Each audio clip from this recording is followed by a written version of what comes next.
The boring history for sleep. Why 19th century Germans had butter sculpting competitions. Hey guys, tonight we take a slow, creamy stroll through one of the strangest footnotes in European history, a world where art meets dairy. And where 19th century Germans sculpted butter into dragons, castles, and, yes, even regrettable political metaphors. You're stepping into a sleepy, frosty barn, where a sculptor in a thick wool sweater hums to himself as he carefully carves the delicate wing of a mythical griffin from a mound of churned fat.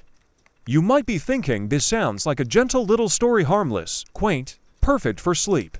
But don't get too cozy too fast. There's intrigue here, elitism, frozen fingers. There are saboteurs, cows with attitude, and the eternal struggle of butter versus time. And you probably won't survive this without a yawn or two. So, before you get comfortable, take a moment to like the video and subscribe, but only if you genuinely enjoy what I do here. And if you're listening from somewhere weird or wonderful, drop your location and local time in the comments. Now, dim the lights, maybe turn on a fan for that soft background hum, and let's ease into tonight's journey together. You trudge down a muddy path through a sleepy German village in the 1880s, boots sinking into the earth, the air thick with the aroma of livestock and warm hay.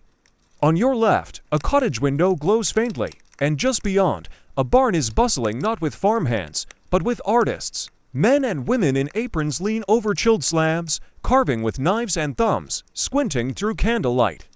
The medium, butter, sweet, golden, unsalted. Why butter, you wonder? Why not clay or marble like the rest of Europe's high-minded creatives? Ah, but you see, butter had something those mediums didn't. Perishability. Yes, it melted. Yes, it spoiled. But that was the point. It was a living art, a fleeting performance. A status symbol that said, we're so rich, we can waste food creatively. The earliest butter sculpting contests in Germany started quietly in the mid-1800s, largely in rural villages where dairy production was central to daily life. At first, it was just farmers showing off during spring festivals. Who could make the prettiest lamb out of butter?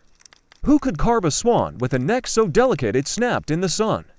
But as towns grew and cities stretched outward, so did the ambition. Soon, aristocratic families ever desperate to outdo one another began hiring sculptors to produce elaborate butter displays for garden parties. If your neighbor had a butter peacock at their event, you needed at least a butter Roman legion for yours. And if that Roman legion had real peppercorn eyes and garlic armor, even better. Historians still argue whether the very first formal competition was held in Stuttgart or a sleepy town near Lübeck.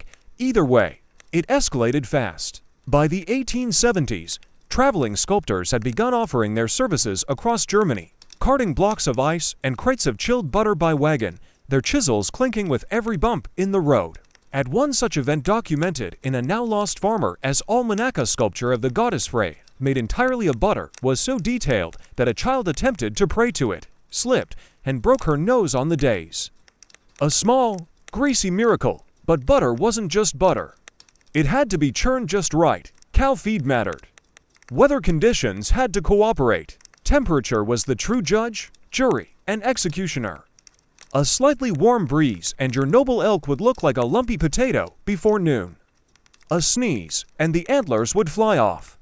You're starting to understand, aren't you? This wasn't just a pastime. This was high-stakes dairy drama. But still, as you glance around that 19th century bar, one thing becomes clear. No one was in it for fame or even fortune. It was pride, and perhaps a little bit of boredom. Life in rural Germany wasn't exactly buzzing with nightlife. So if you could carve a butter goat good enough to make someone weep, well, you were halfway to local legend. One fringe tidbit often overlooked, the butter used in these competitions was typically unsalted. Not because of taste, but because salt affected the texture and made it less pliable. Plus, rumors swirled that salted butter wept more when exposed to heat. Some swore it was the butter crying because it knew its artful form was doomed. Others blamed ghost cows. It's always ghost cows. And for the elite, those not wielding the butter knives, but rather hosting the events, it was about spectacle. They'd set tables under elaborate canopies and unveil butter sculptures as the centerpiece, as if saying, behold, we don't just eat dairy, we respect it, we elevate it. And then, we let it melt, the ultimate flex. There's something poetically tragic about it, isn't there? To know your art will die by dinner, But that S where the allure lay. The ephemeral nature of butter art made it more valuable, not less. Like an ice sculpture's humbler cousin, or a sandcastle's creamier rival. You tiptoe around the barn, watching a young man carefully carving feathers into a falcon's wing. His breath clouds in the cold air, his brow furrows. He whispers to himself, perhaps something inspiring. Or maybe just, please don't melt before the mayor sees you. The room smells of cream and iron tools, with just a hint of singed hair somebody got too close to a lantern, apparently. You shiver slightly, the kind of cold that clings to your socks. Still, it's oddly comforting, this strange ritual, as if you've stumbled into a secret society of dairy dreamers. And while the world outside moves on faster trains, louder cities, more newspapers shouting about war and empire, this little butter universe hums quietly in defiance. Not practical, not permanent, just peaceful. You stay just a moment longer in the chilled barn, your eyes adjusting to the soft flicker of lantern light bouncing off creamy wings, hooves, and halos. There's an eerie stillness here, punctuated only by the occasional scrape of a carving tool and the low mooing from the cows outside, probably annoyed they didn't get casting calls for the butter nativity scene. The sculptor's hands move with steady, delicate precision. Cold fingers cramp if they're not careful, and chapped knuckles are an occupational hazard. Gloves, no real butter artist used gloves. You needed skin to butter contact, like a violinist with their strings or a sad poet clutching a rain-soaked letter. You shuffle closer to the man with the falcon. Remember him. He's still at it, but now you can see the detail in the plumage. Each feather is layered just slightly over the next, like shingles on a rooftop. He pauses, squints, then carves a tiny nick into one talon. Battle scar, he murmurs, his breath fogs again. You nod, as if you know anything about butter avian warfare. Here's the part they don't tell you. Sculpting butter was more than just artistic expression. It was physical. You'd need hours of practice just to control your hand temperature alone. One wrong breath too close, and a wingtip would droop like a noodle. The truly elite wore linen sleeves soaked in ice water, constantly wrung out and reapplied. It made for an impressive, slightly soggy look. Historians still argue whether these cooling techniques were based on medical advice or good old-fashioned peasant superstition. Some claimed it aligned the butter's humors with the sculptor's intent. Others said cold arms just helped avoid sweat disasters. Either way, cold hands were sacred. And those barns, not just random storage spaces. No, these were converted spaces purpose-built for butter art, often reinforced with thick stone walls, dirt floors for insulation, and sometimes, if the family had coin, a dedicated icebox built right in. We're talking a whole room packed with sawdust-covered ice blocks harvested from nearby rivers in winter and hoarded like dairy dragon treasure. One such barn near Bremen, now long gone, reportedly held an annual sculptor's retreat. For 3 weeks in January, artists would seclude themselves with nothing but butter, firewood, and questionable stew. They'd emerge just in time for the butter jubilee, slightly frostbitten and deeply judgmental of one another's technique. Inside these cold havens, time moved differently. Days blurred into nights. Meals were eaten standing up, tools clutched even while chewing. Conversations were whispered, as if the butter might hear and take offense. You feel that same timelessness now. The falcon is finished. The sculptor steps back, finally satisfied. For a moment, the bird looks ready to fly. But next to him, a younger artist is struggling. Her cow isn't going well. It looks more like a deflated badger. You sidle over and watch as she tries to fix the snout. Too much pressure and snap. Off goes the nose. She sighs, then eats it. Because of course she does. Waste not, want not. This brings us to one of the quirkier realities of the butter sculpting world: edible mistakes. If your sculpture was a failure, you didn't throw it away. You cooked with it. Sometimes, entire villages would host butter art buffets, where the sculptures from early rounds were melted into sauces, soups, or just passed around on bread. One recorded event in 1879 featured a butter basilisk bisque that reportedly made, at least for children, mildly hallucinate. Possibly from the herbs, possibly from undercooked rabbit. Now, before you picture everyone chipping away like delicate snowflakes, know this: the work wasn't always so elegant. Some sculptures were large enough to require ladders. Artists had to crawl on makeshift scaffolding, balancing bowls of chilled water and heavy knives. One account from Wurzburg describes a butter replica of an entire town square complete with clock tower and market stalls. The artist fell off twice. Once into the mayor's face, a literal butter face. And while we're being honest, there were accidents, spectacular ones. A particularly notorious incident occurred during a summer event when a cow wandered into the cool barn, panicked, and head-butted a butter angel straight into a sculptor's lap. The angel's head ended up in a nearby fire. The artist sobbed quietly while being fed schnapps, and yet, through cold fingers, melting catastrophes, and bovine interruptions, the craft endured. Because the challenge wasn't just sculpting, it was sculpting fast. You had only hours before the butter softened beyond repair. That's what made it beautiful, really, the ticking clock, the fragility. Like ice carving's creamier cousin, or a candle lit at both ends, made of fat. The more prestigious the competition, the tighter the timeline. In elite circles, it became common to start with blocks of butter kept at near freezing temperatures. Artists would time the warming of the butter with uncanny precision.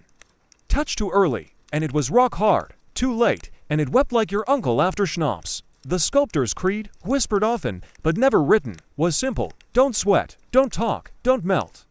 Now, let's pause for a moment. Outside the barn, the wind has picked up. You hear it rattle through the trees, a gentle howling like a wolf to sleepy to hunt. Inside, someone has lit a small fire for tea. The scent curls around the barn's corners, mingling with the buttery air in a way that makes your stomach growl softly. There's something hypnotic about watching people focus this hard on something so utterly ridiculous and wonderful. You lean back against a post, head heavy, listening to the gentle tapping of knives and the occasional muttered curse. Maybe this is art or madness, but who's to say those aren't the same thing?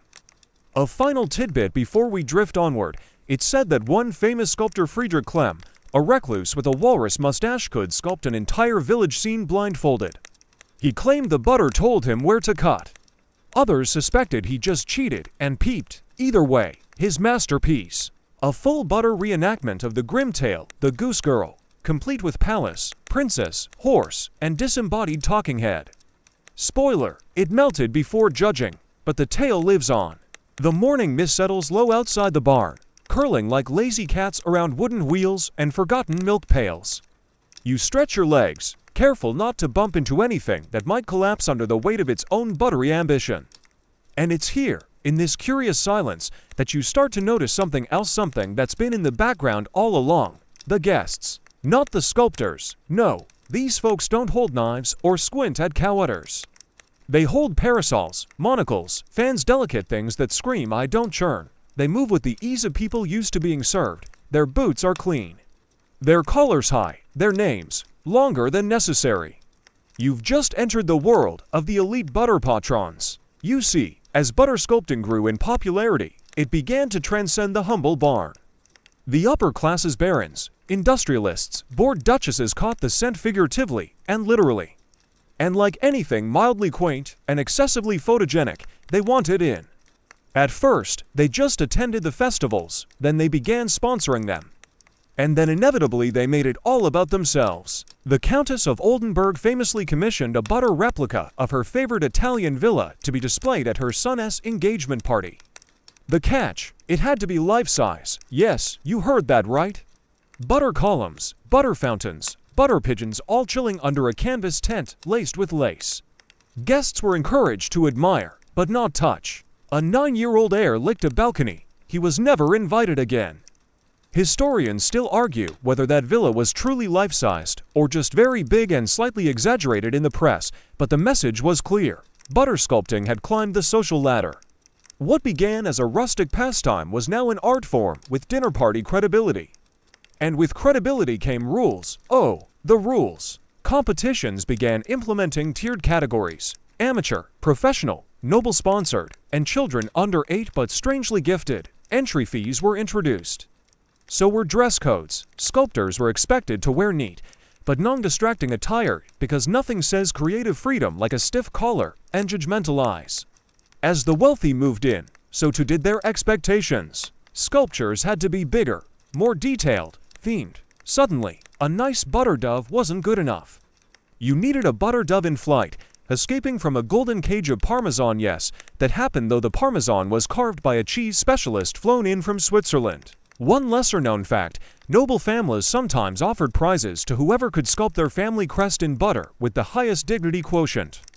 Judges would squint at tiny butter lions and grimace if the expression looked too playful, and that brings us to the true heart of the matter: status. Butter sculpting became a mirror for 19th century class dynamics. The rich used it to flex, subtly or, more often, very unsubtly, showing off their resources, taste, and absurd dedication to fragile things. A baron could casually mention that his sculpture used butter from alpine cows, fed only rosemary and Bach concertos. And people would nod respectfully, despite not knowing what that even meant. Meanwhile, local farmers were being priced out of their own tradition. Where once a family might have proudly entered their son's butter badger into the village fair, now they faced professional competitors with hand-forged tools and stage lighting. There's one account of an older sculptor named Gertrude, who entered a butter goose into a Noble-sponsored contest and was told it lacked emotional nuance. She responded by turning her goose's head to face the judges directly. With judgment, a butter goose scowl, if you will. Her sculpture didn't win, but it did become the subject of a folk song. And it wasn't just the sculptors feeling the shift. Even the butter changed, literally. Noble families demanded white butter, a rare variety made from cows fed on specific clover to produce a paler tone. This butter was harder to work with, softer, more prone to sweating, but it looked more elegant under lantern light. Sculptors hated it, patrons insisted. One fringe tidbit here: a short-lived trend among aristocratic circles involved perfumed butter. Lavender infused, rose petal churned, even one attempt at cinnamon. The scent was meant to elevate the viewing experience, but usually just confused everyone and attracted bees. One judge had to be rescued after a swarm refused to leave the torso of a butter centaur. He still voted, "Courage." Back in your barn, a group of patrons is now inspecting a butter griffin with monocled intensity. One leans in too close, a feather sticks to his cheek. He pretends it doesn't, the artist pretends not to notice. It's a delicate dance. This shift from humble to haute brings with it a quiet tragedy. The old sculptors, the ones who sculpted with memory rather than sketches, who didn't need fanfare or ice-packed wagons, begin to vanish from the scene.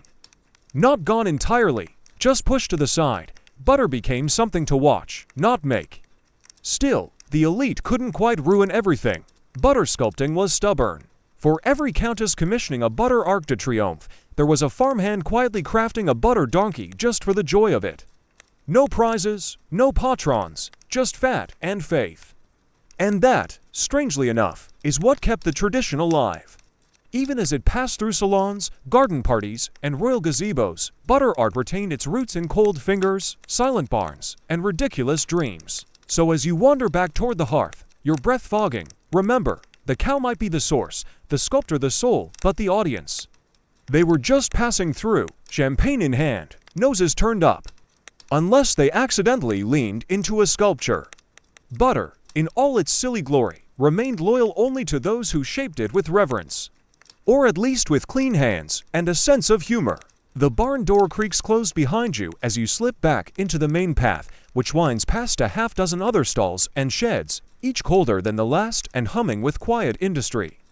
And that's when you hear it, an unfamiliar rhythm, not the tap-tap of sculpting, but the clank and churn of machines. This is where things get loud. Well, for 19th century standards. You re-entering the era of the big churn when Germany's butter obsession collided head-on with the Industrial Revolution, and the result was part marvel, part mess, and all very, very slippery. Picture it, early factories filled with massive churns, powered first by horse and then by steam, rumbling day and night to process cream by the barrel. What used to take a handful of farmers several days could now be done in hours by men with rolled-up sleeves and coal smudges on their cheeks. Efficiency had arrived, and with it, drama. Because with mass production came mass problems. Butter, once lovingly coaxed from milk in small batches, began to change. It became uniform, less textured, more bland. Sculptors noticed it right away. The newer factory butter was colder, but also more brittle. It chipped instead of gliding. Some said it had no soul, though others claimed that might just be the coal smoke talking. Historians still argue whether industrial butter was truly inferior or simply different, but one thing's certain, the old-school sculptors weren't thrilled. They grumbled, they muttered. Some staged a protest by sculpting a butter monster made entirely of broken chunks and calling it progress. It won third place, but not everyone was fuming. The up-and-comers, the young, city-born sculptors who had grown up with steam and soon embraced this brave new world of butter. They developed new tools, heated spatulas, cooling wire frames, and molds made from tin, wood, even porcelain. They leaned into mechanical precision and created things their country cousins never dreamed of. One fringe tidbit. A Berlin-based sculptor named Otto Lind used factory butter to build a fully functional clock. Yes, really, butter gears, butter weights. It worked for almost 6 hours. Then it caught fire. But for those 6 hours, it was glorious. Meanwhile, butter factories began seeing the art world as a potential marketing goldmine. They'd sponsor competitions, donate huge blocks of fresh churned butter, even offer cash prizes for the most brand-representative sculpture. There was one event where every entry had to feature cows wearing the factory's logo. It was a lot. Now, let's not sugarcoat it or butter it up. Rather, this era had its controversies. One particularly infamous competition held in Leipzig in 1888 was sponsored by a factory that had just laid off most of its local workers. The event was still lavish orchids, musicians, the whole dairy-soaked parade, but the public backlash was swift. Pamphlets were handed out. Protesters mooed sarcastically during speeches. Someone released actual cows into the venue with protest signs tied to their tails. One read, "Butter us, not your wallets." Iconic. This was the moment when butter sculpting stopped being just an art or a hobby. It became a battlefield. Old world tradition versus modern efficiency. Handmade versus machine-made. Whimsical swans versus industrial cows. And standing in the middle were the sculptors, cold-handed and confused, just trying to figure out which side their butter was churned on. You step into one of these newer, hybrid barns, now a test lab of sorts. A young man in a stiff apron is placing slivers of butter into a brass mold shaped like a griffin S-wing. Across the room, another artist is carefully blow-drying a sculpture through a silk screen to harden the edges without melting the core. You half expect someone to whip out a butter-powered drone. But there's also tension in the air. You can feel it. The sense that something sacred is being replaced, or at least rebranded. The competitions grow larger. The press gets involved. Butter sculptors begin to gain followings, fans. One woman is known only as the Duchess of Derry, even though she has no title and never technically sculpted anything. She simply curated events and claimed the butter spoke to her. And just like that, butter artistry becomes a form of soft celebrity. Magazines begin running profiles. "What's in your churn?" becomes a popular gossip column, offering breathless insights like, "He churns with salted cream, but sculpts with unsalted." Scandal, and while most sculptors roll their eyes, a few lean in. Why not? Fame is fame, even if it melts by morning. Of course, with popularity comes imitation. That's where things get weird. Butter bootlegs. Yep, you heard right. Some enterprising vendors begin selling pre-sculpted butter designs at fairs, mass-produced animal shapes and Gothic patterns, sold as handmade. Artists protest. Consumers shrug. The average beer doesn't know the difference between a butter basilisk and a molded margarine mammoth. Speaking of margarine, hold that thought. We'll get there. For now, let's stick with butter's biggest boom. Competitions become nationwide affairs. Cities compete to host them. There's even talk, brief, slightly ridiculous, of making butter sculpting an Olympic event. It never happens, but for a moment in time, anything felt possible. Like the butter clock, it ticked on hope. One final note before you head back out. A small rebellion brews quietly in the countryside. Some sculptors, fed up with industrial blandness, return to old-school methods. They churn their own butter. They build underground butter cellars. They adopt cows. One man writes poetry to his butter before sculpting it. It's never published, probably for the best. These return-to-tradition artists become known affectionately and mockingly as churn Luddites. They wear thick wool socks and sneer at brass molds. They chant fat is memory and stage silent protest exhibits where the butter is never sculpted, just sat in a block, pure and untouched. You walk by one of these displays now, just a butter block, that's it. One visitor stares for 10 minutes, nods solemnly, and says, "Genius, you don't know whether to laugh or cry, but honestly, you're kind of impressed." Your boots crunch softly over the frost-tipped grass as you move from the echoing hum of the factories towards something stranger, quieter. You've wandered out of the industrial districts and into a garden, though not just any garden. This one glows under a canopy of paper lanterns and smells faintly of lavender, cow dung, and, of course, butter. Welcome to the era of butter palaces and garden gnomes. Imagine an open-air park at the edge of a small town, surrounded by fir trees and little fences made from leftover churn paddles. The centerpiece, a full-scale butter castle, complete with butter turrets and a tiny butter moat filled with what may or may not be milk. Children peer in. One tries to touch it and is gently but firmly escorted away by a woman in a brooch that reads Queen of Cream. This is no longer a competition, it's a festival. A celebration of dairy dreams, curated to amuse, amaze, and low-key terrify. And these festivals popped up across Germany like wildflowers after rain. Every region tried to outdo the others. One year it was the Butter Bavarian Forest. The next, a butter recreation of Grimm's fairy tales, featuring Red Riding Hood, the Wolf, and oddly Napoleon on a butter horse. You stroll slowly past rows of stalls offering warm bread, steaming cabbage soup, and tiny ceramic spoons to sample melted bits of older sculptures that had retired with dignity. Everything here feels whimsical. The butter sculptures are tucked between topiary, under bunting, beside brass bands playing suspiciously upbeat polkas, and there they are, the butter gnomes. Yes, garden gnomes, carved from butter. Smirking up at you with their pointy hats and chubby cheeks, their faces somewhere between mischievous and vaguely threatening. Some hold mushrooms. One clutches a butter accordion, and one is just squatting in the corner, staring into the distance like he's seen things. They were surprisingly popular. Every festival had them, often in themed sets, gnomes of the Alps, romantic gnomes, the gnome resistance. It became tradition for children to vote for their favorite, and for one lucky kid to take home a mini gnome wrapped in cabbage leaves and newspaper. Historians still argue whether these gnome collections were intended as satire, or if they just spiraled out of control. Some claim it started with a disgruntled sculptor mocking his patron. Others think it was a calculated move to appeal to bourgeois families who wanted whimsy without depth. Regardless, the public loved them, so did the press. Newspapers printed full-page spreads of Best a Gnome. One particularly famous butter gnome from 1894 wore a tiny monocle and held a scroll labeled down with margarine, a crowd favorite. But let's not forget the grander works because they were spectacular. There was the Temple of Dairy Wisdom, constructed entirely from chilled butter bricks and topped with a golden cream churn. It featured 12 columns, each representing a different German butter-producing region.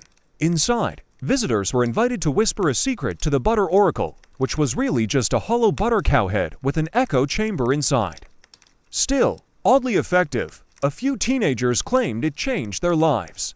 One fringe tidbit: a traveling sculptor named Margot Eisenhouse once carved an entire butter zoo for a children's charity event.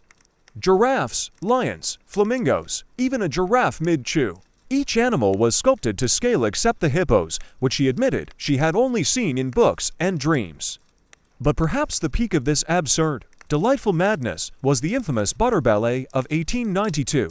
Held in Dresden, the event featured dancers performing a waltz between glowing butter sculptures under moonlight. They wore yellow satin, twirled through artificial snow, and even incorporated little butter doves tied to silk ribbons. Some escaped. It was a minor crisis. The evening closed with fireworks and a giant butter Venus de Milo slowly melting under stage lights while a man played a very sad cello. It was perfect, but these festivals weren't just fun, they were power moves. Mayors, regional leaders, and socialites would use them as platforms. They'd fund the biggest sculptures, sponsor entire villages to participate, and even commission works honoring themselves. One mayor had a sculpture titled The Butter Benevolence of Burgermeister Klaus. It was just his face, 4 feet tall, smiling atop a butter mountain. It cracked before judging. A metaphor, perhaps. These displays also became battlegrounds for rivalries between towns. If your neighbor made a butter unicorn, you had to show up next year with a butter Pegasus, preferably mid-flight. Sculptors were poached like athletes. Scandalous sums were whispered in corners. One butter artist allegedly defected mid-festival, taking her half-finished butter bear and resculpting it as a vault for the next town over. And what about preservation? You ask? Great question. Butter's #1 enemy, heat, was everywhere during these outdoor events. So sculptors and organizers devised elaborate cooling systems. Some works were placed inside ice sheds, others behind silk curtains soaked in peppermint water to create a breeze. A few were surrounded by men wielding enormous fans. Manual labor, powered by elbow grease and mild resentment. You wander past one such setup now. A butter Neptune, complete with trident and shell chariot, encased in a strange tent filled with foggy cool mist. Children press their faces to the mesh, trying to make out his stern expression. You don't blame them, he's dreamy. And yet, behind all this splendor, something stirs an undercurrent of absurdity no one quite admits. Everyone knows these sculptures are temporary. They'll melt, they'll collapse. The doves will fly off and the gnomes will fade into greasy puddles. But still, they sculpt, they carve, they clap, because that's the point. It's not about permanence, it's about wonder. About creating something pointless and beautiful, knowing full well it won't last the day. There's something human in that, something comforting. So you keep walking, past the castles, the gnomes, the fluttering pennants. The scent of butter in the air is thick now, but not unpleasant. Like 1,000 pieces of toast, lightly warmed by the sun. And somewhere, just beyond the edge of the garden, a trumpet player hits a wrong note, and someone cheers anyway. You follow the sound of distant music and overheard applause, wandering away from the butter gardens and into a section of the fairgrounds that feels different, less twinkly. The laughter fades slightly, replaced by the soft rustle of important-looking papers and the occasional low-voiced argument. There are more suits here, more medals, fewer gnomes. You've just stepped into the realm where butter got political. It's hard to imagine now, surrounded by whimsical cows and melting Neptune statues, but back in 19th century Germany, butter sculpting wasn't just quaint entertainment, it was a weirdly potent symbol of pride, tradition, and yes, regional rivalry. What started as a humble dairy art form soon found itself caught in the sticky folds of nationalism and identity politics. See, Germany in the 1800s wasn't the solid, tidy country you might picture today. It was a patchwork quilt of kingdoms, duchies, city-states, and alliances held together by bureaucracy, stubbornness, and a lot of sausages. Even after unification in 1871, regionalism remained strong. And what better way to show up your neighboring province than with a butter lion 3 times the size of theirs? Historians still argue whether butter sculpting was consciously politicized or just caught up in the national mood, but evidence suggests it was, at times, used as a kind of edible propaganda. Some festivals leaned hard into dairy patriotism, commissioning sculptures of famous German figures Luther, Goethe, Bismarck rendered in glorious golden fat. Others featured scenes of triumph, like the Franco-Prussian War, in butter. There's a somewhat infamous example from a Munich competition where a sculptor carved Otto von Bismarck atop a butter cannon, wearing nothing but a sash and a monocle. It was technically accurate, historically bold, and deeply disturbing.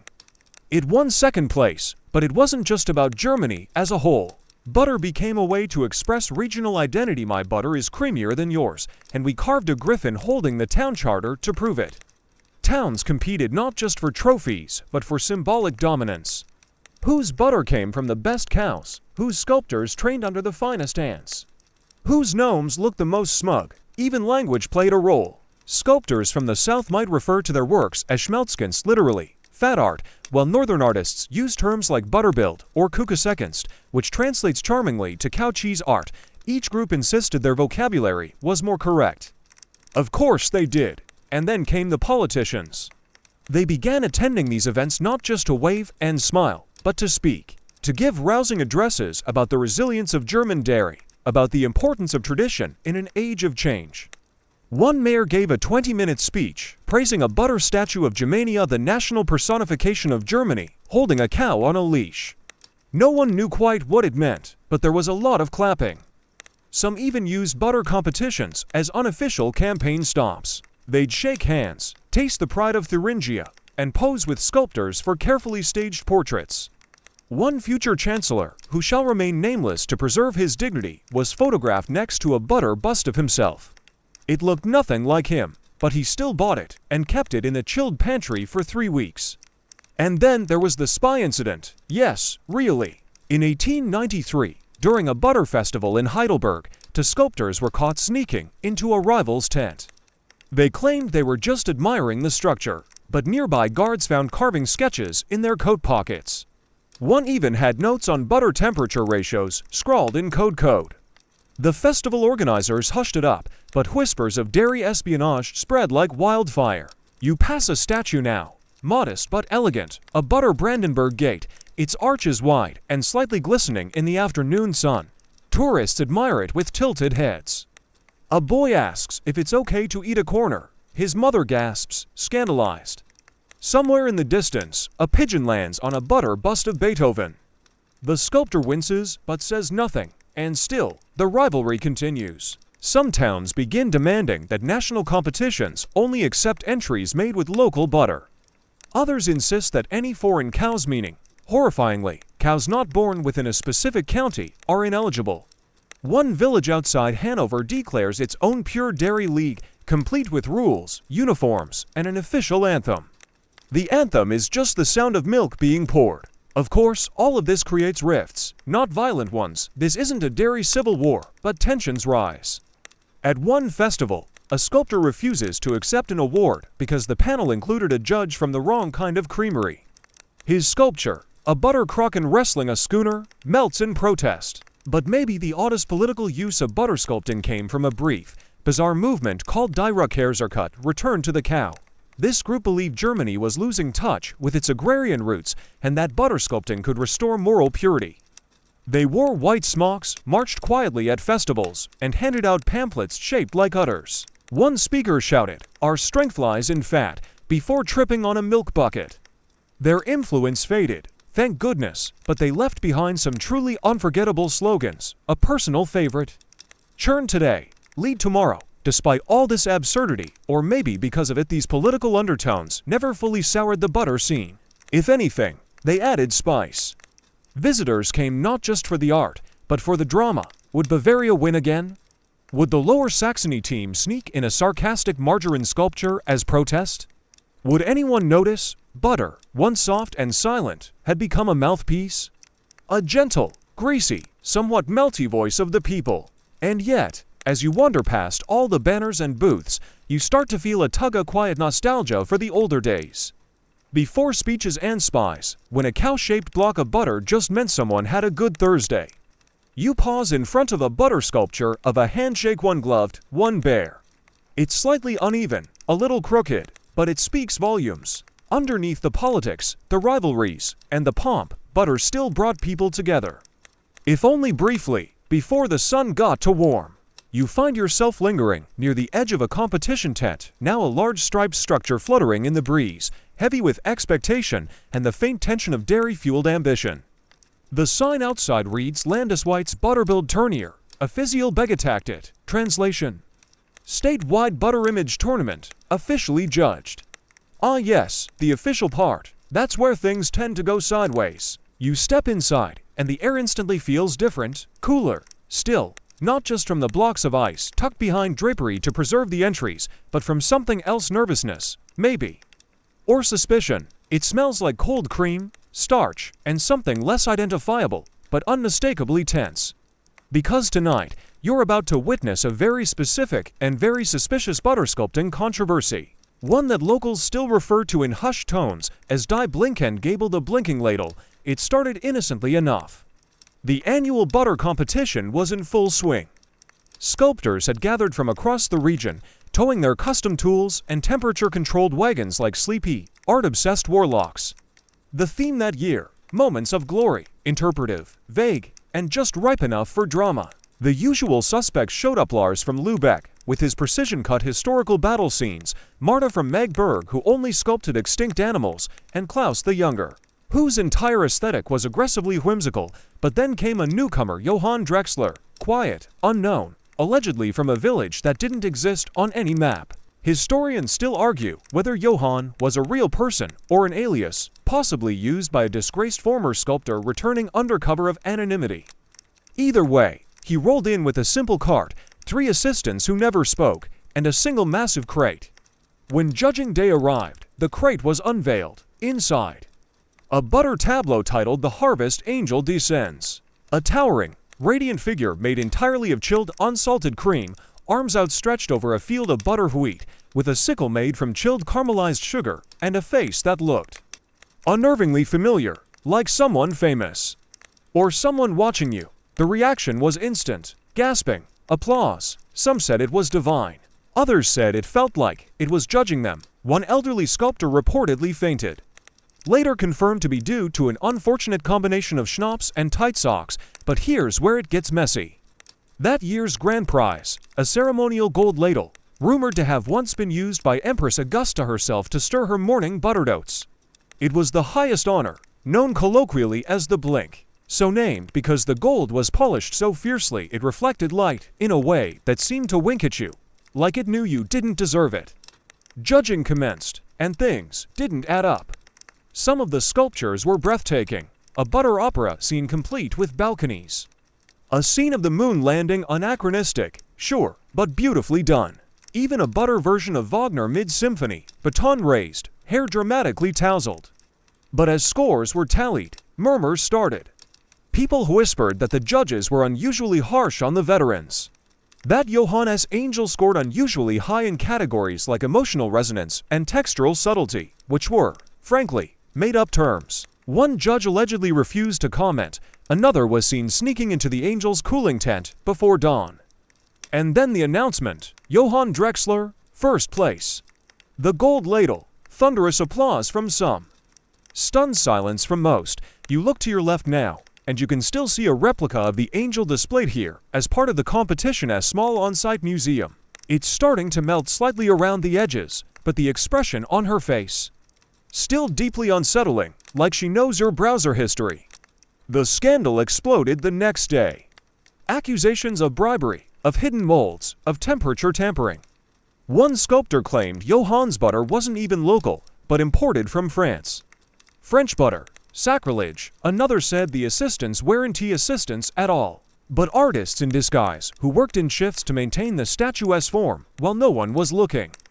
The gold ladle, for the first time, was placed under investigation. Imagine that, a committee formed, papers filed, butter sampled for region of origin testing.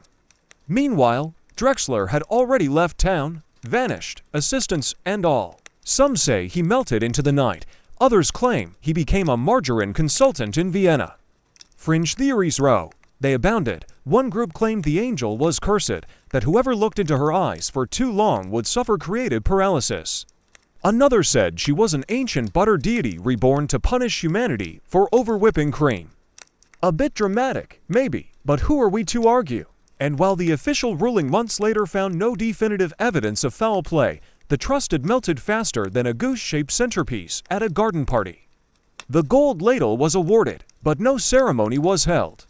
Just a quiet letter. No photos, no applause. To this day, the phrase pulling a Drexler is used in certain sculpting circles to mean winning in a way that feels suspiciously smooth, to perfect, to sculpted. You linger near the Angel's replica for a moment longer. It glows faintly under chilled glass, her features soft and now by time and poor refrigeration. But the eyes, still sharp, still watching. And that's the thing with competitions, isn't it?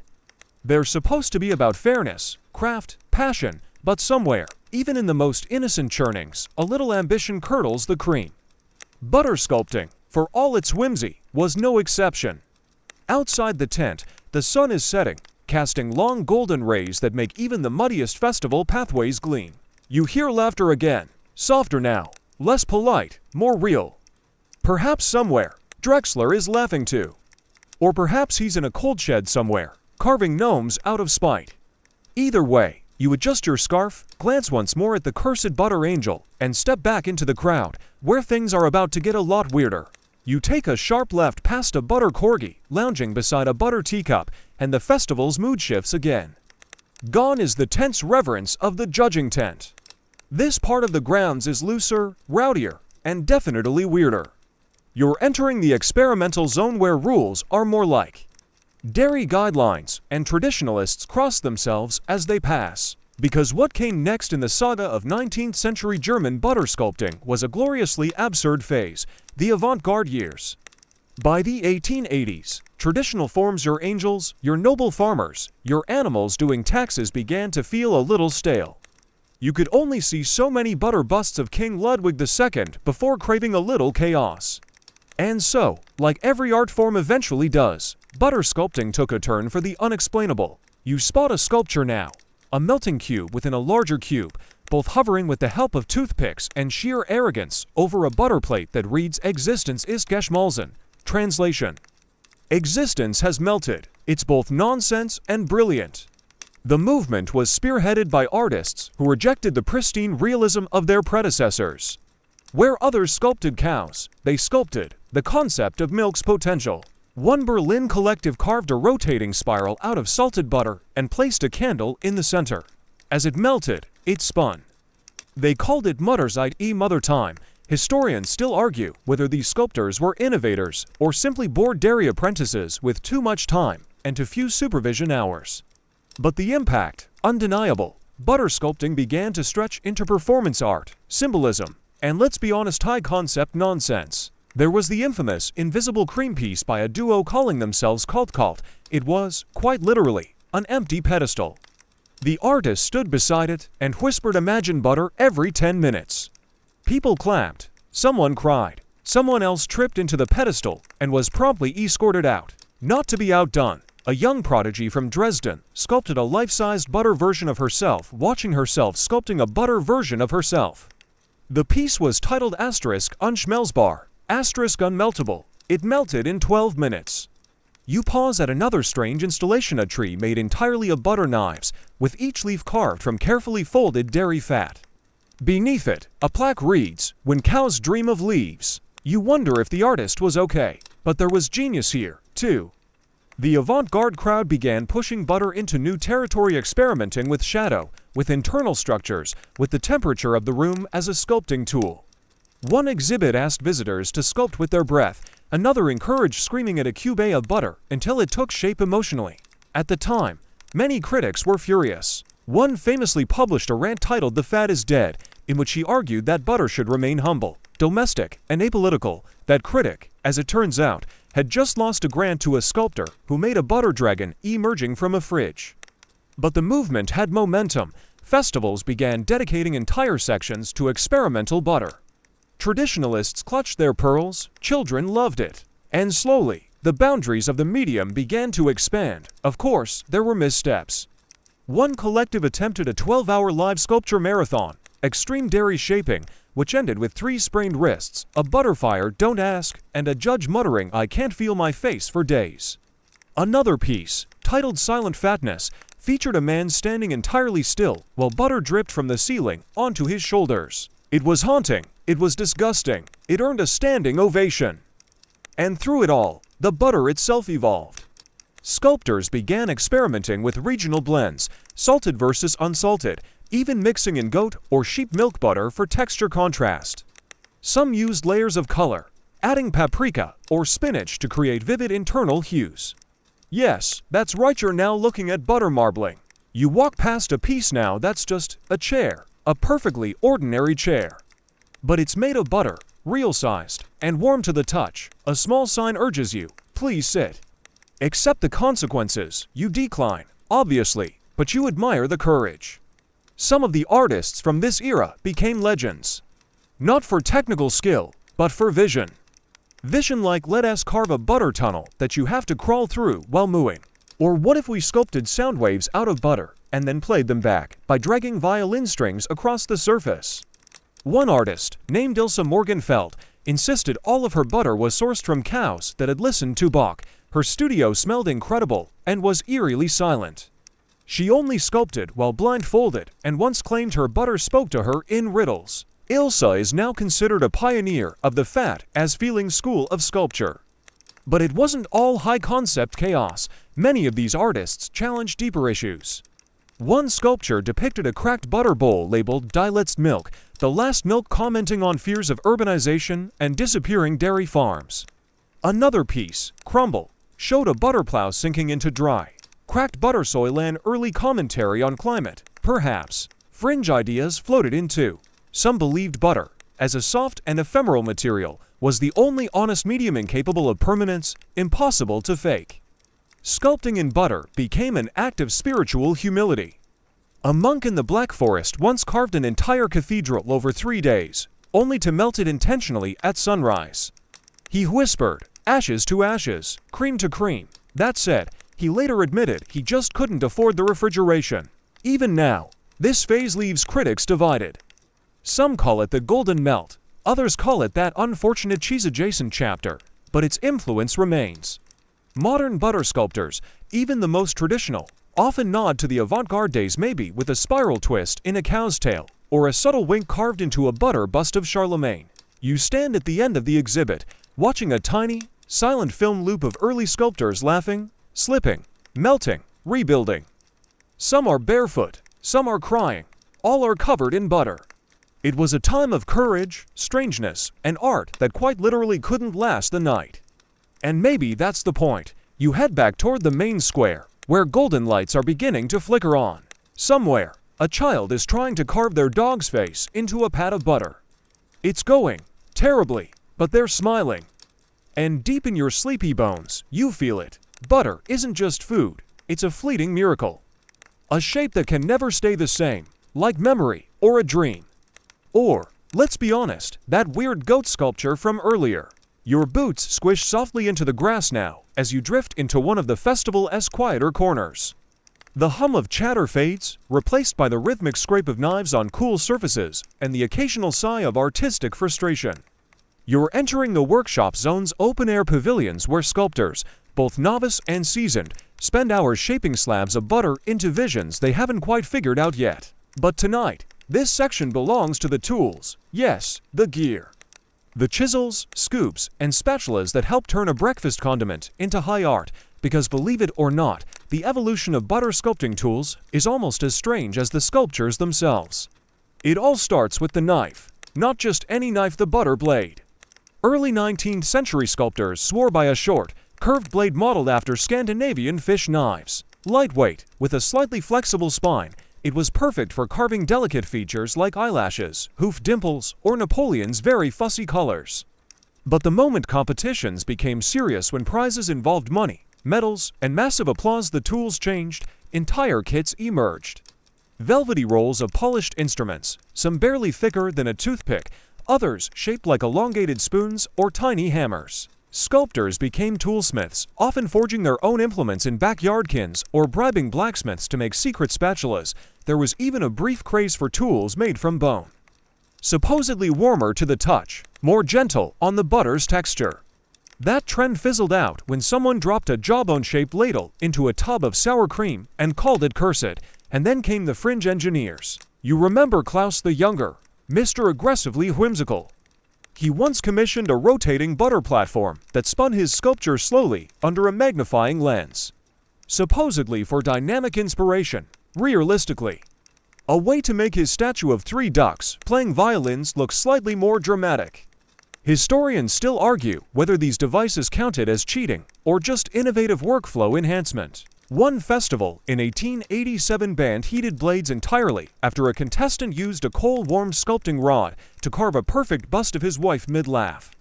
The entry was stunning. Also, completely illegal under butter coolness regulations. Temperature control was always part of the struggle. Too cold, and your butter chunks off like old marble. Too warm, and it sags like an overcooked lasagna. Sculptors got creative. Some carried chilled stones to briefly firm up sticky patches. Others wore wrist wraps made of lamb's wool soaked in icy spring water. A few even developed the reverse breath technique, where you blow away from the sculpture rather than on it, so your warmth doesn't ruin the mood. And of course, the infamous butter wands. You stop now at a glass case displaying several of these mythical tools. Long, metallic rods with a scoop on one end and a ridged comb on the other. Butter wands were the prized possession of elite sculptors.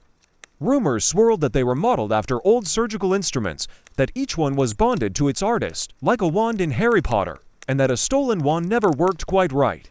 Which is probably nonsense, but also, you kind of want one.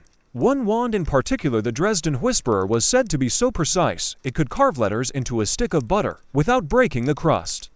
Its owner, Liesel von Tannenbaum, used it to inscribe entire love poems onto her sculpture's feet. Yes, really, foot poetry, but only in butter.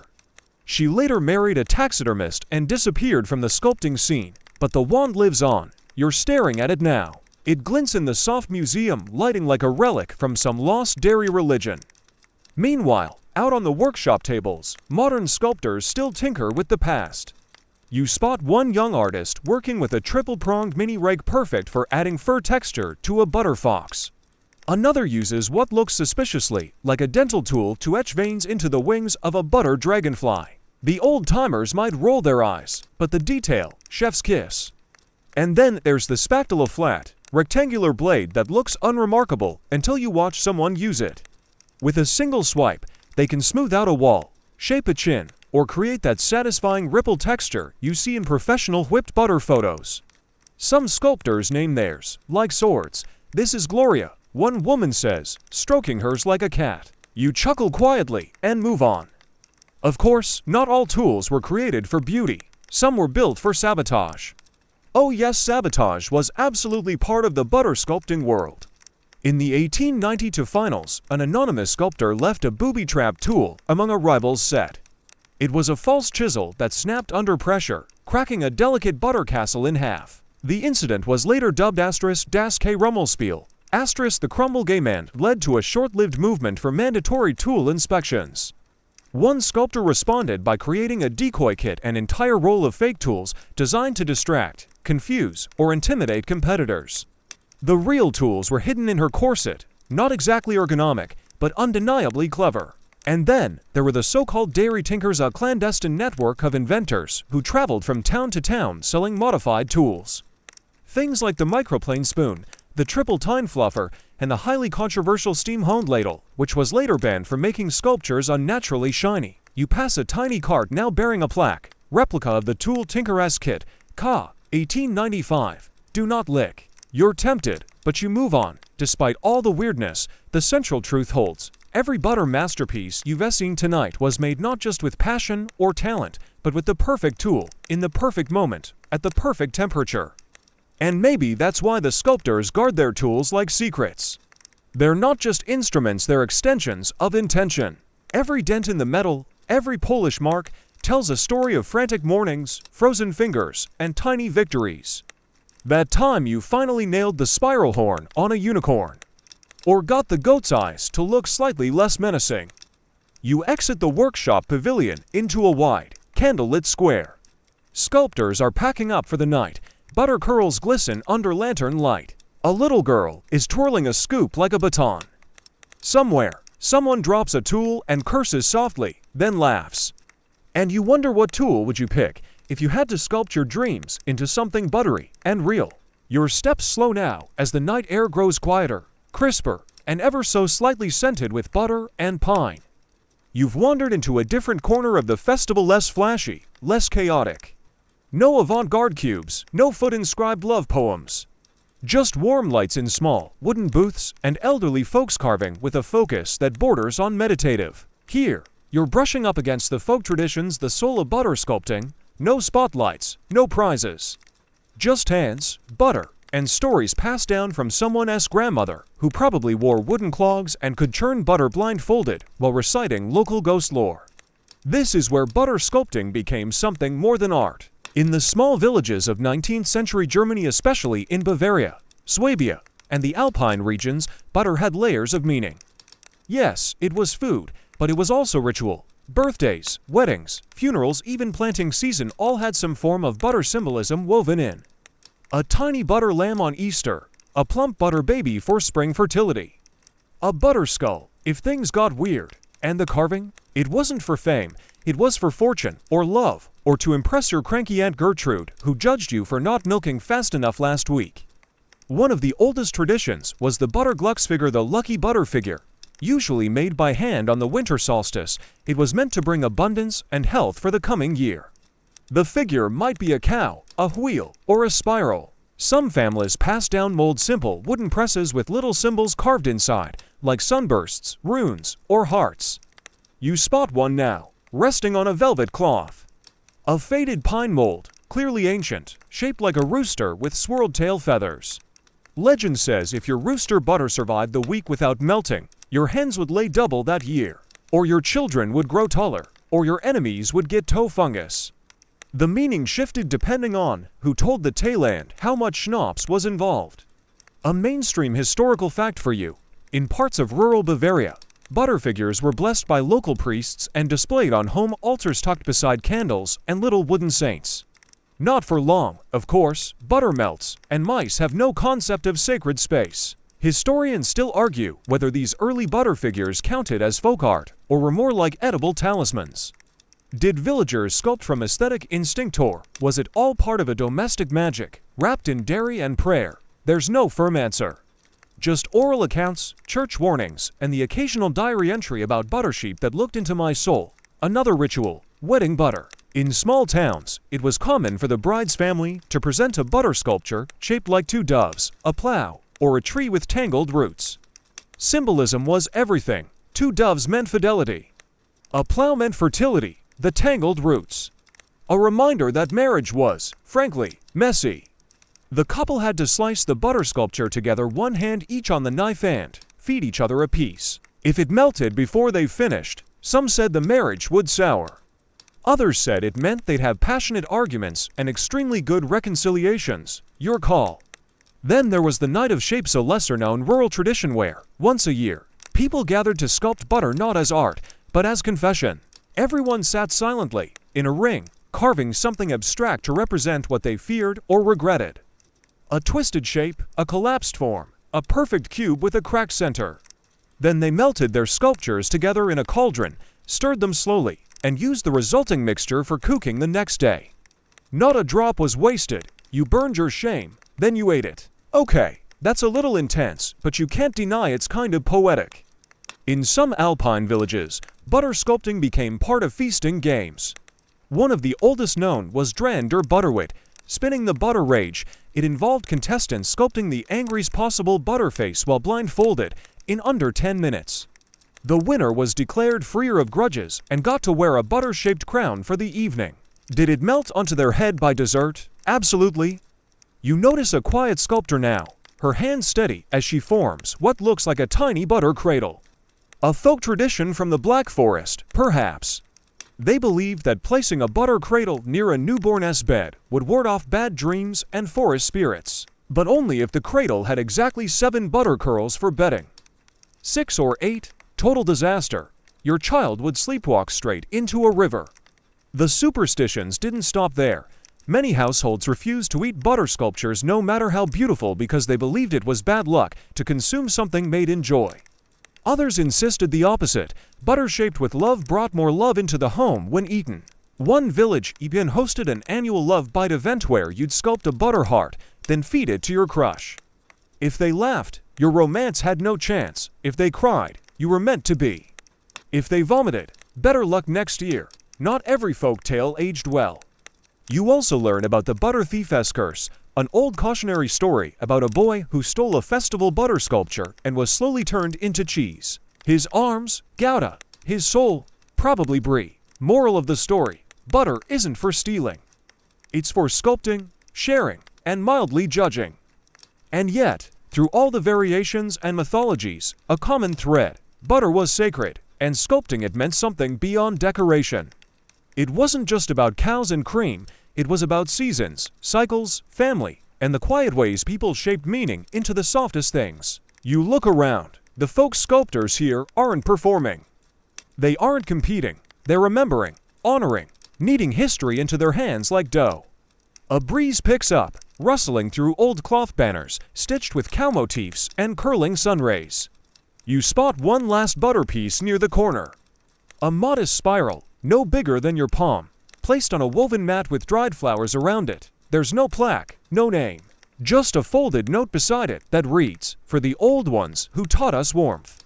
May our hearts hold shape longer than our hands, and just like that, you feel the weight of quiet craftsmanship, how even something that melts so quickly can carry meaning that lasts centuries.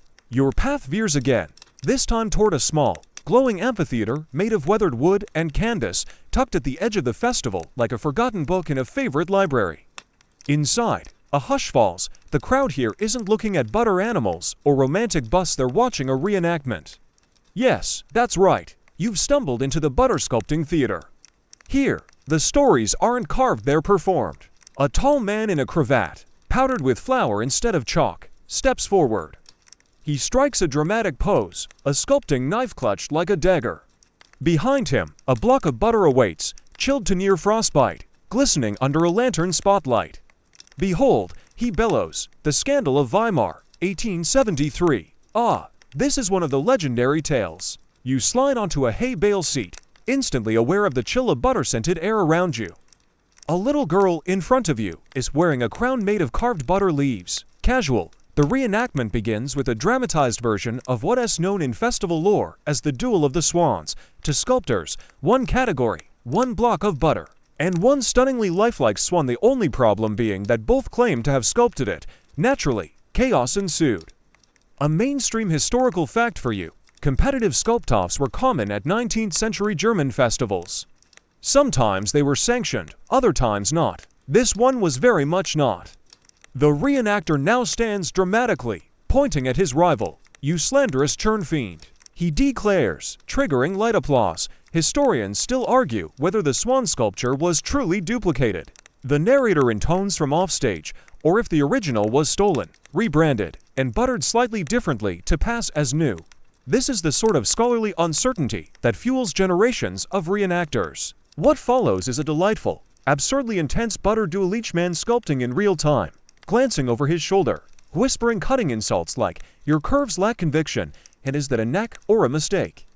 Eventually, one swan ends up beheaded. The audience gasps, a symbolic crime. The reenactor slumps to his knees, his hands trembling with faux tragedy, and the lights dim. You clap because you have no choice. That was pure dairy drama. The performance changes. Now, a troupe of three steps forward to reenact the butter witch trial of Tss. Yes, there was a time when superstitions around butter art ran so deep that a particularly gifted sculptor was accused of witchcraft. Her crime: creating a butter likeness of the mayor's dog so accurate that the real dog began following her instead. According to folktale, the sculptor named Marta claimed innocence and demanded a test. Let her carve a sculpture blindfolded, using only her elbows. If the piece still resembled the dog, then fine, maybe she was a witch. If not, she'd walk free. She sculpted a squirrel by accident.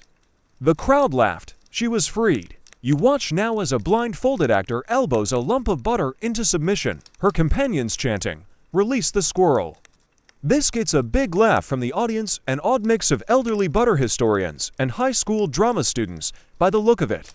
Another reenactment begins, this time more abstract. Performers in flowing white coats slowly move blocks of melting butter across a stage while cello music plays. Occasionally, one of them holds up a shape vaguely human, vaguely lost, and lets it slide down a slanted table like a candle losing faith. This one's called The Disappointment of Friedrich, supposedly based on an unknown sculptor who created the most detailed butter sculpture ever, carved an entire miniature cathedral with over 100 butter-drawn stained glass windows only for it to collapse minutes before judging. No photos survive, no witnesses agree, but the legend and its emotional resonance remains. And there it is again, that phrase whispered near your seat. Historians still argue whether the Friedrich Cathedral ever truly existed, or if it was simply a parable told to humble, overly confident sculptors. You chuckle softly. The theater ends its cycle with the comedic retelling of the meltdown of '86, when a miscalculation in festival refrigeration caused nearly every sculpture to slump into puddles of regret. A woman in the reenactment weeps over her butter goat as it turns into a flaccid smear. Her partner screams, "It was the year of the cheese," like it's a Greek tragedy. In real history, that year did happen. August temperatures spiked unexpectedly. The main hall's cooling system failed. Every refrigerated case became a buttery soup of despair. Contestants rallied with fans, parasols, and crushed ice borrowed from nearby beer vendors. But the damage was done. Only two sculptures survived intact, and neither won. Tonight's performers end the reenactment in slow motion, dropping their butter knives like swords after a war. Applause follows, along with a gentle ringing bell that signals the show is over. You step outside into cooler air. The crowd murmurs with delight, reenactors bowing to scattered cheers. A boy walks by, mimicking one of the dramatized sculpting moves. His mother tells him, "No melting at home." You walk a little further and stumble upon a photo board titled Real Faces, Real Stories. It features black and white portraits of past sculptors, posed beside their creations. Most of them look serious, a few are grinning with what can only be described as buttery pride. There's Gretchen the Elder, known for her uncanny ability to sculpt likenesses of chickens mid-peck. Otto the Stubborn, who refused to carve anything unless it was an owl. And Tiny Friedel, age 7, who once sculpted a butter acorn, so perfect it fooled a squirrel. Twice, you linger on one quote etched in wood beneath the images. They say butter melts. But I say it remembers. Strange, isn't it? How reenactment, the retelling of exaggeration wrapped in a grain of truth, can make something feel more real than history books ever could. The butter duels, the witch trials, the great melt, they may have been embellished, warped by time and retelling, but somehow they still feel true in spirit. And as you walk past the theater's canvas flap, a young performer bows slightly in your direction and whispers, "May your sculpture never slouch," a toast, perhaps, from the butter stage to you.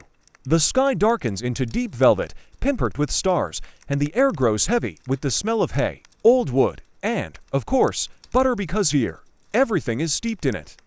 As you drift further into the quieter corners of the festival, you find yourself among a series of tents known simply as the workshops. Unlike the showy arenas and theater stages, this is where things slow down. Here, sculptors pass their craft to the next generation, not with lectures, but with clay-coated hands guiding smaller hands, with nods, glances, and the gentle clink of butter knives meeting marble slabs. You re-invited in by a smiling older man in a patched vest who doesn't ask questions, just hands you a chilled block of pale gold butter, a rounded tool, and gestures toward a stool. "Try not to carve your own thumb," he mutters, though his eyes sparkle with mischief. This is where technique lives, where the magic becomes muscle memory. And where, apparently, everyone secretly knows more than you do. You press the tool gently into the surface, and it's harder than you expected. Butter sculpting, especially with chilled blocks, isn't soft play, it's tension and timing. You start carving something vaguely circular. Maybe a moon, maybe a wheel, maybe a particularly smug pancake. Next to you, a teenage girl is effortlessly creating what appears to be a butter koi fish. Her hands move with slow precision, like she's tracing memory rather than inventing. She tells you her grandmother taught her, and her grandmother before that. They used to sculpt in winter, when the cold made the butter last longer, and no one worried about it melting into the floorboards. A mainstream historical fact drifts into your thoughts. By the mid-1800s, butter sculpture had made its way into German domestic life as a seasonal pastime. Rural communities, snowed in for weeks at a time, would sculpt for fun, for religious rituals, or just to pass the hours. Some families even kept a winter block, a large cube of butter set aside specifically for sculpting during long evenings. Historians still argue whether this home-based sculpting tradition led directly to the more flamboyant festival forms, or if the two developed in parallel. There are hints of overlapped diary entries, personal molds, but nothing definitive. Which came first, the sacred butter cow at church festivals, or the butter angel carved at a kitchen table during snowfall? No one's quite sure. The master sculptors here are generous with their knowledge, though in that cryptic way artisans often are. They won't tell you what to carve, just how to hold your hands, how to warm your tools slightly before working on fine detail, how to use the texture of the butter instead of fighting it. One older woman named Annika shows you her specialty, draping. Yes, butter drapes. She sculpts flowing scarves, veils, ribbons, impossibly soft folds that seem like they should belong to marble or fabric. Her secret, letting the butter soften just enough, then using a cold knife to press it into smooth curves, not slice it. "You don't cut," she whispers, you suggest. Honestly, it feels a bit like flirting. With dairy, nearby, a man demonstrates miniature sculpting. He's working on a series of butter mice, each one no bigger than a thimble. His challenge, making them expressive. One looks surprised, another looks sleepy. One appears to be writing a novel. You ask if he's always sculpted mice. He shrugs. "I tried horses. They looked like collapsed dogs. There's a quiet pride here, more reverent than showy." This is the heartbeat of the craft, the whispery conversations over butter curls, the faint hum of knives on cold stone, and the way someone will lean in and show you how to fix a mistake without saying a word. One girl, maybe 10 years old, is working on a butterfly. Her first try collapses into a blob. She frowns. But her instructor leans in and points to the curve of the blob's edge. "That," he says softly, "is a perfect wing base." She brightens. They begin again. You wander to a corner labeled Tools Through Time, a small display of butter carving instruments from different eras. There's everything from simple wooden paddles to ornate silver picks. One set is made of bone-likely deer or goat, another is carved from antler and inscribed with runes. Someone whispers that these belong to the mythical butter whisperers of Saxony, though you're pretty sure that's a festival in joke. A handwritten sign reads, "Some tools cut." Others coax. One particularly strange tool resembles a tiny hairbrush. You're told it's a feathering comb, used to give sculptures texture, like fur or feathers or even lace. You try it on your still questionable pancake moon. Suddenly it looks less like failure and more like a crater. Let's call it an artistic interpretation of the moon landing, pre-industrial style. Quirky tidbit time. One butter sculptor in the early 1800s reportedly carved an entire chess set from a single slab, complete with a butter bishop holding a butter chalice. When challenged, he played a full game using his own pieces and lost to a child. His response: "The butter wasn't in alignment tonight." Iconic. A few tenths over, you discover a table titled Fixing What Melts. This is the emergency recovery unit of butter sculpting. A melting wing, a sagging tower, they've got solutions. From cold stones to rapid chilling sprays, herbs soaked in ice water. Nothing fancy. They teach you the gentle art of triage. Because not every sculpture stays strong. And not every sculptor gets it right the first time. Someone taps your shoulder. It's the patched vest man who first handed you your butter. He looks at your sculpture with mock seriousness. "Well," he says, "it's either a wheel of dreams or a very abstract lemon." You laugh. He smiles. "Keep it. Let it melt slow." You do. You carry it out of the tent on a little board, the chill of it cooling your fingertips, and you suddenly understand something that can't quite be put into words. This isn't just a skill or a hobby. It's a language. One written in curls and ridges and folds. One passed down without translation, because the hands always remember what the tongue forgets. The workshops hum on behind you as you walk away, little oases of tradition glowing in the night like butter lanterns in the snow. You're further away from the heart of the festival now, walking along a shadowy lane lined with sleepy tents and lanterns flickering like fireflies. Somewhere behind you, music lingers, someone plucking a zither and humming a lullaby, but ahead, there's a large round structure bathed in golden lamplight. No signs, just an open entrance and a distinct smell. Not butter this time, but parchment and dust. Inside, you find a circular hollow dome, almost lined from floor to ceiling with books, sketches, and curious contraptions. Welcome to what the locals refer to, with a wink and a touch of reverence, as the archive. This is where the past gets kept, or at least lovingly speculated upon.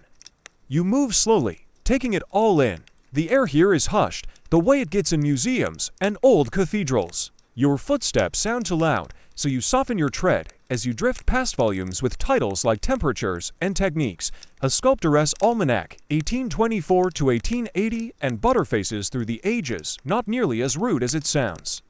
A bespectacled man perched on a tall ladder is cross-referencing sketches of butter poodles. A child nearby is copying an 1872 mold diagram with such intense focus you'd think it held the secrets of the universe. And maybe it does, because here's the thing.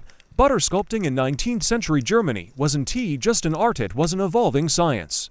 Sculptors kept journals, formulas, temperature logs, and even weather predictions to ensure their work wouldn't melt or crack under pressure. One mainstream historical fact: it has documented that elite butter sculptors collaborated with chemists to refine the fat content in their butter for better carving quality. Some even imported specific cow breeds known to produce firmer cream. Who knew cows could contribute to fine art by sheer genetics? Your eyes settle on a glass case displaying a yellowed notebook with faded ink. It belonged to Caroline Meissner, one of the first recognized female butter sculptors in the Saxony region. Her notes include temperature notations, sketches of spiral towers, and oddly what appears to be a recipe for cinnamon biscuits. Probably for post-sculpting snacks. Respect. There's a pull cord display nearby, and against your better judgment, you give it a gentle tug. Instantly, A scroll unfurls from the ceiling with a loud papery sigh, revealing what appears to be a full blueprint for a butter carousel, horses, poles, decorative butter fringe. According to the scribbled notes, it actually rotated. Historians still argue whether this contraption was ever completed, reads a placard to the side. Some claim it melted before assembly. Others believe it turned once briefly before collapsing in majestic ruin. The visual in your mind is magnificent. A slow-motion butter apocalypse with golden ponies folding in on themselves like dream frosting. Wandering further, you find a shelf labeled rejected categories. Apparently, not every sculpting idea made the cut. Some examples: abstract butter reinterpretations of famous buildings, too melty, too weird, political butter satire. The butter chancellor incident of 1859 was enough. Scented butter sculptures turned out to be unpleasant. A particularly odd sketch shows a full chess tournament set up with butter pieces shaped like vegetables. One line beneath it reads, "Queen Asparagus was a menace." There's also a cabinet filled with old sculpting tools, each tagged with its original owner's name and specialty. One knife belonged to a man who only sculpted famous composers. Another set was owned by the infamous Butter Twins, a mysterious duo known for synchronized sculpting often in silence, with matching expressions and inexplicable gloves. You linger at a desk covered in anonymous correspondence. Letters, critiques, and oh yes, insults. Butter sculptors weren't always civil. One note reads, "Your bust of Beethoven looks like he's choking on a carrot." Please retire. Brutal, but the archive doesn't just preserve the elite. There are folders of children's entries from small village festivals dating back to 1840. Tiny, lopsided cows. Sunflowers with way too many petals, even an attempt at a unicorn with a carrot for a horn. They're preserved with the same care as the grand prize winners. It's oddly touching. These weren't just cute entries, they were early sparks of creativity, butter dreams in their rawest form. One corner of the archive is dimmer, lit only by candles, and here you find the whispered legend stories too wild, too improbable, to confirm or deny. There's the tale of the butter oracle of Lichtenfels, a man who claimed he could divine the future by how butter cracked when frozen. Skeptics say he was just bad at storing dairy. Believers note that he correctly predicted 3 weddings and a goat festival. Choose your own level of belief. Or the curious mystery of the vanishing sculpture. Supposedly, in 1868, a traveling sculptor displayed a butter rendition of the Virgin Mary so lifelike that it disappeared the next morning. Some claimed theft. Others whispered it had ascended. Realistically, it was probably eaten by a dog. But still, quirky tidbit alert. In one archived photo, a sculptor is posing next to a life-sized butter pig, but if you look closely, there's a signature on the snout in tiny cursive. According to the caption, he signed every one of his sculptures somewhere secret. "Even if it melts," he said, "I was here. Eventually, your eyes fall on an old map hanging near the door. It's not of Germany. It's a globe, dotted with pins, each marking a location where butter sculpting traditions once flared up, sometimes briefly, sometimes for generations. Norway, Tibet, ancient Persia. Even South America, where butter was swapped for llama fat in early Highland ceremonies, and it hits you. This isn't just a sleepy village quirk or a German oddity, it as part of a deeper human urge. To shape what we make, to leave a mark, however fleeting. And yes, sometimes, to carve a squirrel out of dairy just because it feels right. You step back from the map and take a deep breath. There's something comforting about standing among all these preserved imperfections, grand ambitions, and whimsical failures. It reminds you that even the most temporary creations can leave permanent stories. As you exit the archive, a bell tolls softly from somewhere distant. Not a warning, not a curfew, just a gentle signal. Time is passing, the festival slows. Sculptors are resting, butter is softening, and stories are settling into the folds of memory. You're not quite ready to say goodnight, but the butter festival seems to be. The lanterns have grown dimmer, flickering like tired fire spirits, and most of the crowd has trickled away. Somewhere in the distance, a dog barks once, as if announcing curfew, and then the village falls into a hush so complete it feels like a blanket being laid over your thoughts. But you're not done yet. Just past the edge of the fairground, where the grass gives way to packed dirt, and the stars look suddenly brighter, you come upon a structure you somehow missed earlier, a wide open-air pavilion with a low roof and dozens of stone benches arranged in a semicircle. It feels sacred, not church-like sacred, but sleepover in the wheat field sacred. A place for whispered memories. This is the story ring. You ease into one of the cold benches, and after a few minutes, someone walks to the center. No microphone, no stage lights, just a single lantern casting long shadows behind them. They wear a long coat with butter-colored trim, and a cap that makes you think of toy soldiers and librarians all at once. They clear their throat, softly, and then they begin to speak. Every night during the festival, this is where stories are told, not read, told in the old way. The kind of stories that never quite made it into archives or books. Stories that lived in kitchens, in barns, between the folds of folded aprons and overheard gossip at cheese counters. Tonight's tale, the tale of the Great Meltdown of 1873. A mainstream historical fact, in the summer of 1873, Germany experienced an unexpected heat wave that scorched crops, bent train tracks, and, yes, melted butter sculptures across the land. The national competition that year held in a picturesque town outside Nuremberg turned into a chaos of slippery floors and half-formed blobs. According to the storyteller, sculptors tried everything: parasols, cold water spritzing, wrapping their pieces in cheesecloth soaked in snow shipped from the Alps. Nothing worked. The winning sculpture dubiously was a puddle shaped like a duck.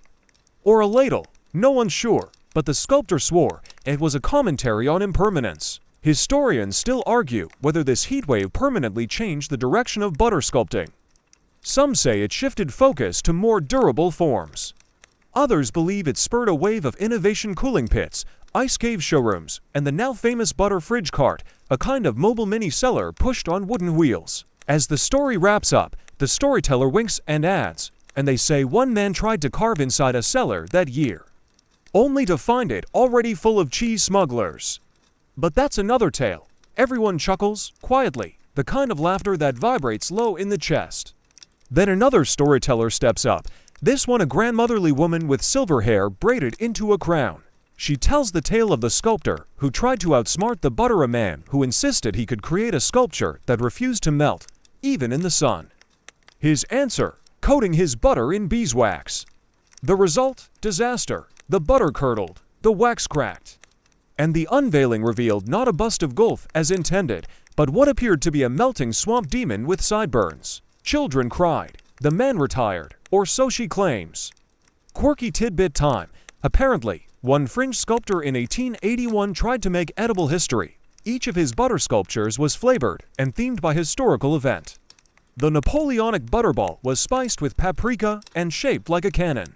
The Gutenberg swirl featured caraway seeds and movable typefaces. Yes, you could spin letters off it. Most spectators didn't eat them. One dog did. Repeatedly. You're beginning to notice a pattern. These stories aren't just about butter. They're about pride and failure. And trying something truly weird just to see if it works. You realize, sitting here, that the entire tradition isn't really about showing off.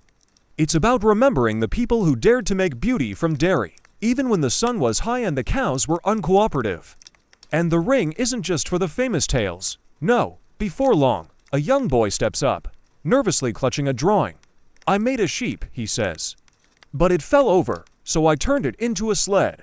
Everyone claps, not wildly, just warmly. Then someone else shares a memory of her great-grandmother, who used to sculpt butter roses for every wedding in their village.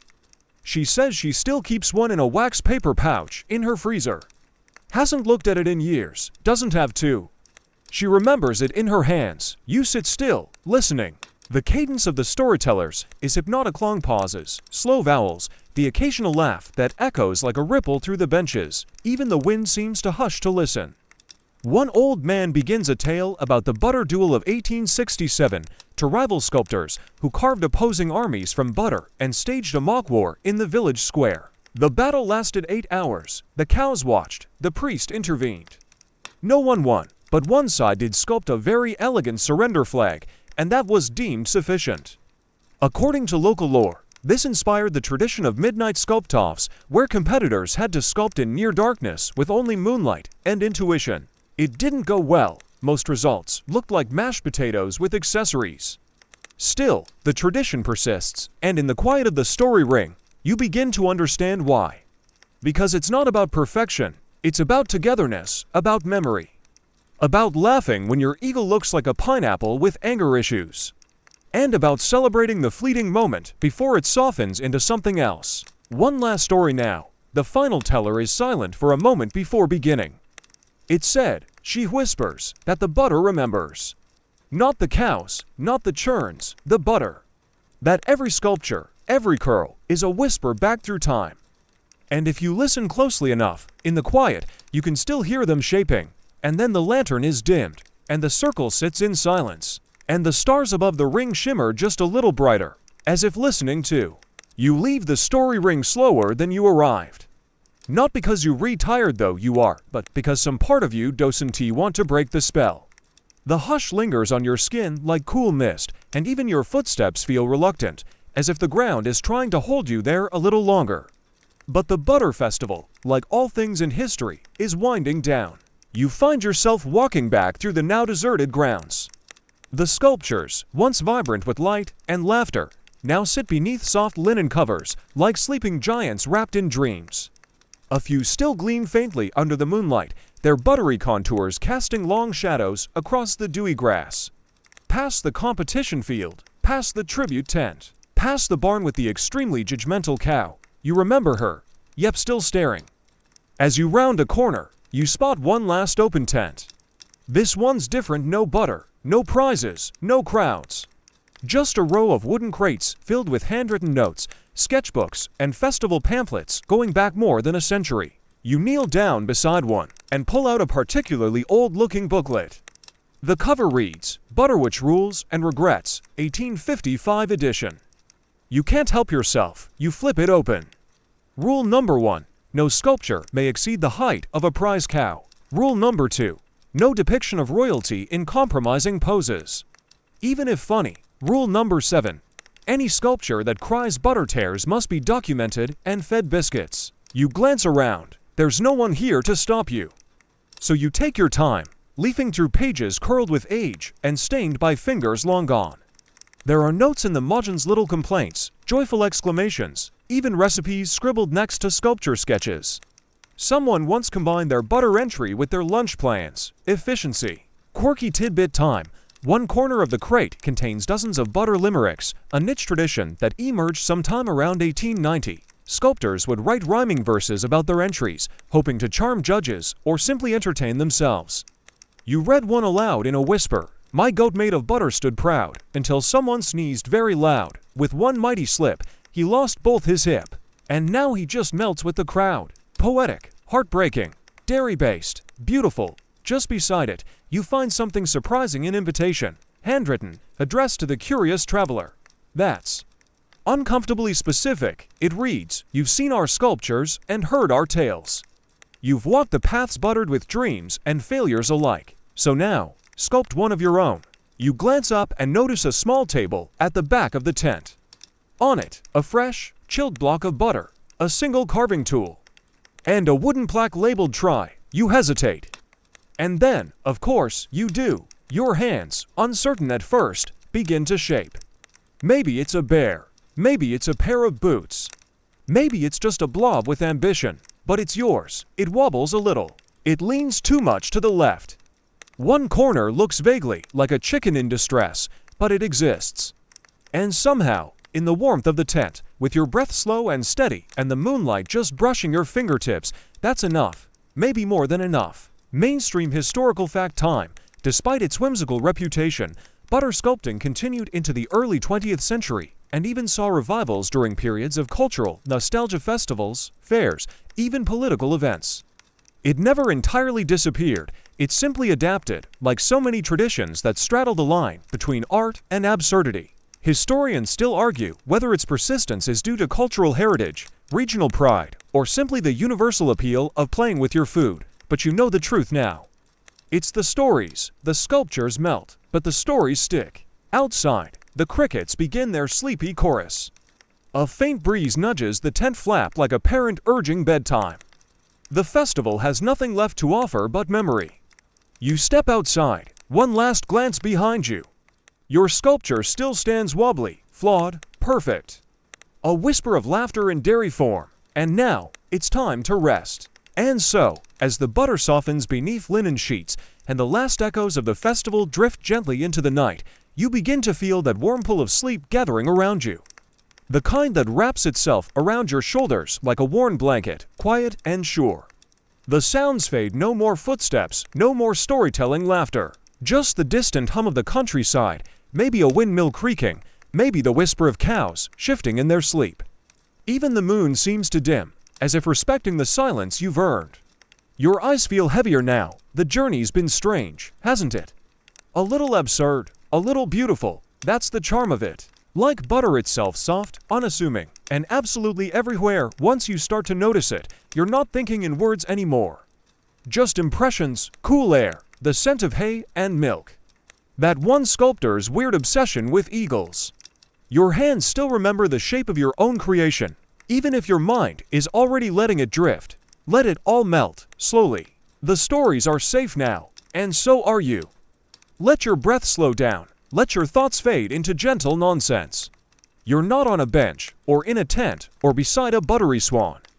You're floating, drifting, somewhere far from clocks or contests. And with each breath, you move deeper into that place where memory becomes dream, and dream becomes sleep. Good night, sculptor.